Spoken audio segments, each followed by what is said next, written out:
Ya, pemerintah tadi Presiden sudah menegaskan bahwa kasus yang menjerat Johnny G. Plate, mantan Menkominfo, ex-sekjen Partai Nasdem, tidak ada kaitannya dengan politik. Bagaimana kita menyikapi proses hukum ini ke depan dan apa dampak dari efek dari kasus yang menjerat Johnny G. Plate ini baik secara hukum dan juga secara politik. Kita akan diskusikan pada malam hari bersama dengan dua narasumber yang sudah bergabung. Ada Tibiko Zabar Pradono, peneliti dari Indonesia Corruption Watch, dan juga ada Bang Adi Praitno, Direktur Eksekutif Parameter Politik Indonesia. Selamat malam Bapak-Bapak, apa kabar?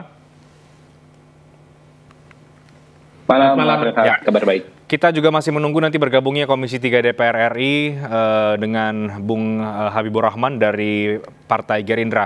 Tapi saya akan mulai dulu dari Mas Tibiko ya. Mas Biko, ini nilai anggarannya proyeknya sangat besar, 10 triliun rupiah. Tapi 80%-nya, sekitar 8 triliun, itu menjadi dikorupsi begitu ya. Jadi sangat kecil bedanya dengan nilai proyeknya. Bahkan ini disebut sebetulnya bisa masuk ke dalam bukan tindak pidana biasa. Bagaimana ICW mencermati, menilai kasus hukum yang menjerat Johnny G. Plate ini dengan nilai yang sangat fantastis? Ya, terima kasih Mas Rehat. Ya, tentu ini jadi tamparan telak ya bagi upaya pembangunan pemerintahan di wilayah 3T gitu. Kenapa? Karena memang proyek BTS 4G ini kan sebetulnya ditujukan untuk aksesibilitas gitu ya, jaringan komunikasi di wilayah-wilayah terluar gitu ya, sehingga ada aspek kerugian masyarakat juga yang ditimbulkan selain kerugian negara, itu yang pertama. Nah, berkaitan dengan kasus ini, Mas Reinhardt, angka ini memang 8 kali lipat jauh lebih besar dari taksiran awal penyidik kejaksaan gitu ya. 8,032 triliun. Ini adalah perhitungan BPKP untuk dugaan kerugian negara yang timbul dari kasus ini. Kan kalau kita dengar gitu ya dari informasi yang disampaikan BPKP, ada 3 aspek biaya yang dihitung. Yang pertama, angka ini keluar dari perhitungan penyusunan kajian pendahuluan atau kajian pendukung gitu ya. Yang kedua, dugaan pemahalan atau markup. Dan yang ketiga adalah pembayaran pembangunan proyek yang tidak dilakukan seperti itu. Nah, tadi kalau disampaikan soal nilai, sebetulnya Mas Reinhardt, proyek ini kan total angkanya itu tentu ini bisa dikonfirmasi lebih lanjut ya oleh Kejaksaan ataupun Kemenkominfo itu sendiri. Kalau bicara seluruh proyek itu lebih dari 28 triliun, tapi memang ada beberapa tahap yang selama ini sempat disampaikan oleh Kejaksaan adalah 11 triliun. Tentu ini sangat-sangat disayangkan peristiwa ini terjadi, dan sepatutnya kalau kami menilai bahwa hukuman yang maksimal itu layak untuk dijatuhkan seperti itu. Nah, yang perlu diingat adalah dari penetapan Johnny G. Plate ini atau JGP ini, selain memang layak diapresiasi tapi juga patut dikritisi. Sebab apa? Kami sejak akhir tahun lalu sebetulnya sudah sempat menyoroti penanganan perkara ini. Dan kalau teman-teman lihat dari rentetan atau kronologis, sebetulnya indikasi dugaan keterlibatan JGP ini sudah terendus paling tidak lebih dari 3 bulan gitu ya, sekitar Januari seperti itu, terutama ketika ada pemeriksaan saksi tersangka gitu ya, yang di situ menyebutkan gitu ya adanya indikasi keterlibatan JGP, termasuk juga adik sang menteri seperti itu. Ini sangat jelas disampaikan di dalam laporan Klub Jurnalis Investigasi KJI yang mengatakan bahwa ada dugaan penerimaan uang terkait dana operasional proyek BTS ini. Nah, ini ternyata kan usut punya usut. Sampai akhirnya kemarin gitu ya, Kejaksaan menetapkan tersangka dalam kasus ini, dan ini sudah ada 6 tersangka dalam perkara ini yang ditetapkan oleh Kejaksaan, begitu untuk di awal. Oke. Apakah kita bisa menyimpulkan bahwa kasus korupsi BTS Kominfo ini adalah memang kasus korupsi dengan nilai yang terbesar yang pernah terungkap atau yang paling tidak diketahui oleh masyarakat, atau ada pandangan yang lain, Mas Biko? Ya, yang patut dipahami bahwa kalau kita berbicara tindak pidana korupsi, sebetulnya ada aspek yang tidak boleh dilupakan, Mas Reinhardt, gitu ya. Selain kerugian keuangan negara, ada aspek kerugian masyarakat atau kerugian warga, gitu. Yang ini sebetulnya nilainya mungkin belum ditaksir. Makanya di dalam catatan kami sebetulnya penting bagi penyidik kejaksaan untuk mempertimbangkan atau memasukkan aspek efek domino dari kasus ini yang kalau kita lihat di lapangan ini proyeknya ini bermasalah, Mas Reinhardt. Ya. Kalau saya sedikit tarik gitu ya, kan informasi penyelidikan ini kan sudah sejak lama dan kasus ini sebetulnya mencuat kala ada keterlambatan pelaksanaan proyek gitu ya, molor dari jadwal. Lalu kemudian ada subkontraktor yang tidak dibayar gitu ya, sampai akhirnya di lapangan dan dalam audit dengan tujuan tertentu BPK itu menyebutkan juga bahwa ada perencanaan bermasalah di dalam pelaksanaan proyek ini. Artinya kejahatan korupsi yang terjadi ini merupakan salah satu yang terbesar gitu ya. Belum lagi kalau kita kalkulasikan dengan aspek kerugian warga yang terdampak akibat proyeksi ini. Makanya kita bilang bahwa ini kalau bicara Kominfo yang mengurus jaringan komunikasi atau internet, ya ini ada sinyal hilang di Kemenkominfo gitu ya, seperti itu. Oke, sinyal hilang di Kemenkominfo dan ini salah satu yang terbesar dilihat dari dampak dan juga jumlahnya ya. Saya ke Bang Adi Praitno. Bang Adi, yang jelas sejak ini Johnny G. Plate ditetapkan sebagai tersangka, kemudian muncul sekarang narasi-narasi ini bernuansa politis, sudah dibantah oleh Presiden bahwa tidak ada intervensi dan Kejagung di sini profesional. Yang jelas tentu penetapan ini ada efeknya secara politik, apakah itu kemudian soal reshuffle atau tidak, tapi juga terhadap trust publik juga nantinya kepada partai dan lain-lain. Apa yang Bang Adi Praitno lihat setelah penetapan tersangka dan sampai sekarang isunya masih terus menjadi sorotan? Saya kira memang kalau kita melihat pembicaraan publik, terutama di netizen, agak terbelah ya. Satu sisi ada yang mengaitkan ini dengan kasus politik, ada banyak juga yang mengaitkan ini murni persoalan hukum. Kenapa disebut dengan kaitan politik? Misalnya karena dilakukan di tahun politik, terutama di tengah gonjang-ganjing tentang kemungkinan konfigurasi politik menuju jalan panjang di 2024. Ada yang mengaitkan dengan isu politik karena ini dianggap bagian dari intervensi, operasi, dan seterusnya, upaya untuk mencegal Anies Baswedan sebagai kandidat capres. Pembicaraan netizen ke situ arahnya.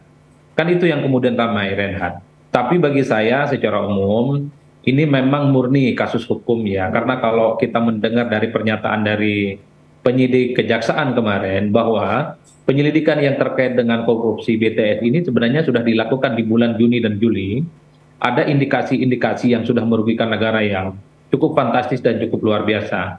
Sementara kita tahu bahwa persoalan deklarasi Anies Baswedan itu baru dilakukan di bulan Oktober di 2022 ya.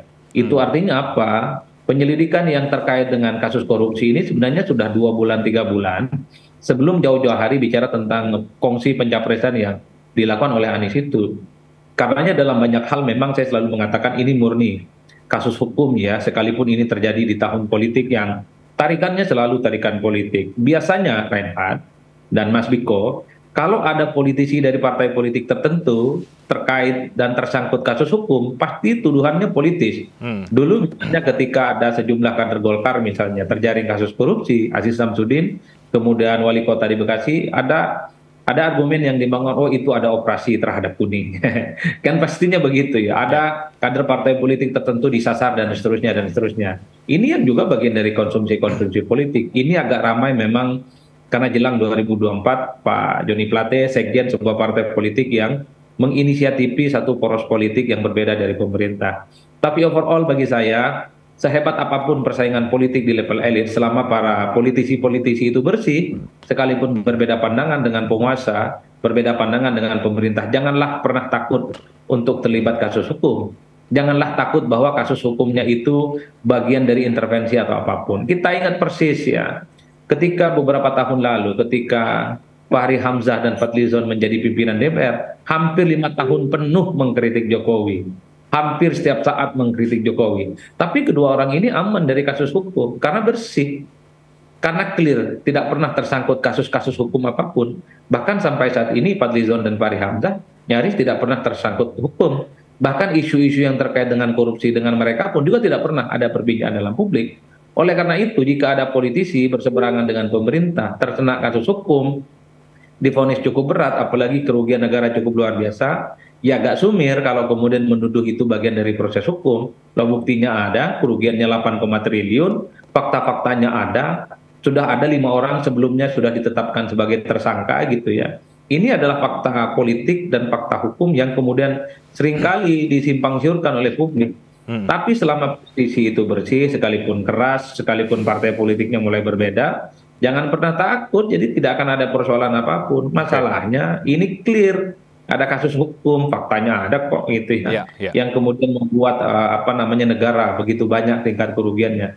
Bagi saya ini jauh lebih kuat nuansa hukumnya ketimbang nuansa politiknya. Nuansa politik ini hanya dikait-kaitkan dengan pilpres saja, karena publik saya baca tidak punya lagi narasi-narasi politik untuk menyerang pemerintah. Tapi bagi saya ini terang benderang dan kerugiannya cukup fantastis dan mengerikan sekali. Untuk ukuran memperkaya diri, 8 triliun itu bisa 20 turunan, itu bisa pensiun keuntungannya, Renhat.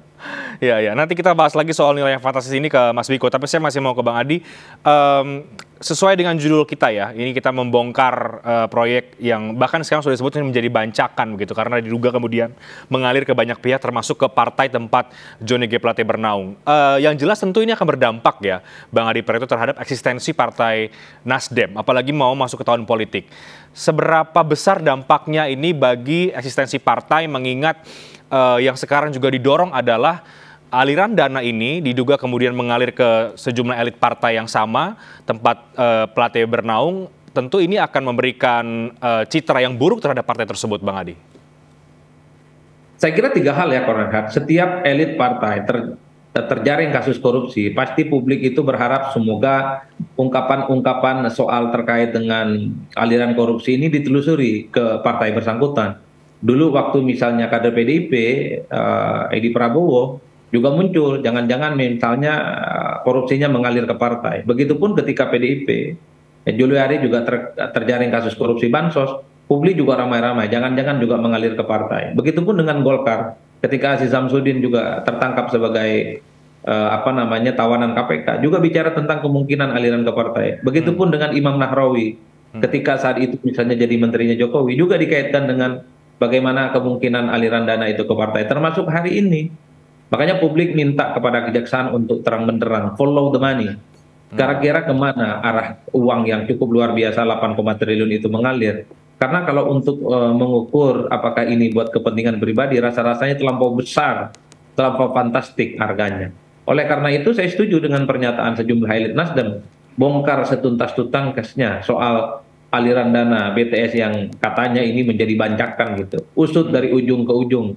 Usut dari utara ke selatan, usut dari barat ke timur. Itu yang pertama. Yang kedua, memang setiap partai politik di mana kadernya tersangkut kasus korupsi, pasti ini akan menjadi beban elektoral. Ini menyakitkan dan menjadi bahan olok-olok. Makanya tidak mengherankan kalau kita melihat sehari, 2, dan 3 hari ini, Nasdem itu ya ini dirujak oleh netizen. Satu sisi menginisiatifi poros perubahan yang mengesankan dirinya itu suci dan bersih, berbeda dari penguasa saat ini, tapi nyatanya kader terbaik mereka, Sekjen Johnny Plate, justru tersangkut kasus korupsi yang cukup luar biasa. Makanya dirujak betul oleh netizen. Secara psikologi politik ini cukup mengganggu. Secara psikologi politik ini sangat tidak nyaman bagi partai-partai politik ya, terutama Partai Nasdem yang ini yang kesekian kalinya sekjen mereka berurusan dengan KPK. Ya. Tapi yang ketiga bagi saya, ada contoh kasus misalnya 2014 di mana saat itu terjadi pada Partai Demokrat. Partai Demokrat yang dikjaya 2009 itu kemudian runtuh dan nyungsep gara-gara begitu banyak kadernya tersangkut kasus korupsi, karena pemberitaan terkait dengan korupsi saat ini itu begitu masif, begitu banyak dan cukup menyakitkan bagi rakyat. Demokrat yang begitu kuat di bawah SBY 21%, tapi karena kasus korupsi yang membelit kadernya, maka kemudian turun drastis hanya di sekitaran angka 9-10%. Hampir separuh habis suara Partai Demokrat. Jadi isu korupsi ini sebenarnya kalau tidak dikelola dengan baik, ini akan menjadi kanker bagi partai politik. Ini akan menjadi kanker bagi Nasdem. Karena sekarang pemberitaan dengan Joni Plate sampai saat ini resultantenya cukup kencang dan cukup berdenyut. Meski pada saat yang bersamaan kita tahu pemilih kita ini kan memorinya cukup pendek. Hari ini membenci, mudah lupa ya.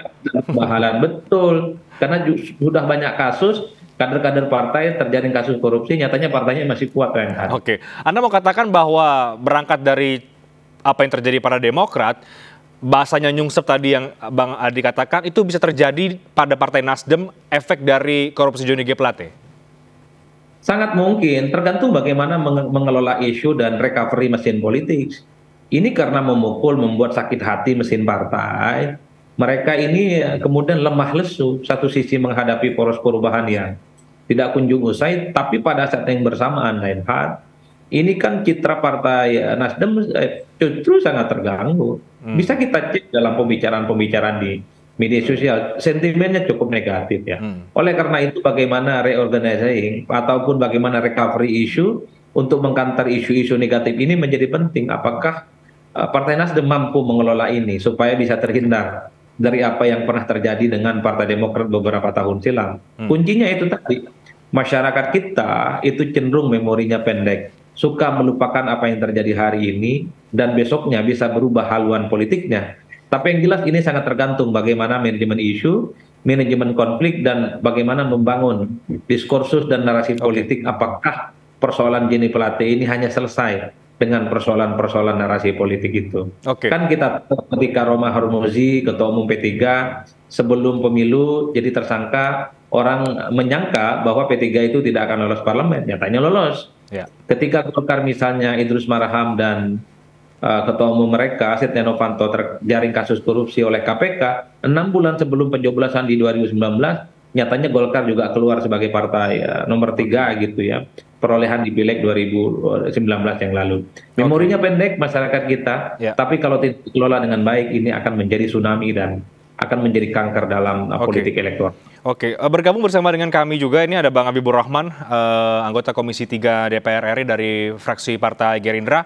Nanti kita akan dalami lagi dari perspektif Komisi 3 bagaimana melihat proses hukum pada kasus 4G Kominfo ini, dan ke Mas Biko, kalau kemudian untuk membongkar kasus ini sampai dengan tuntas, apa yang perlu dilakukan oleh aparat penegak hukum kita. Kita bahas di segmen berikutnya, kami akan segera kembali sesaat lagi.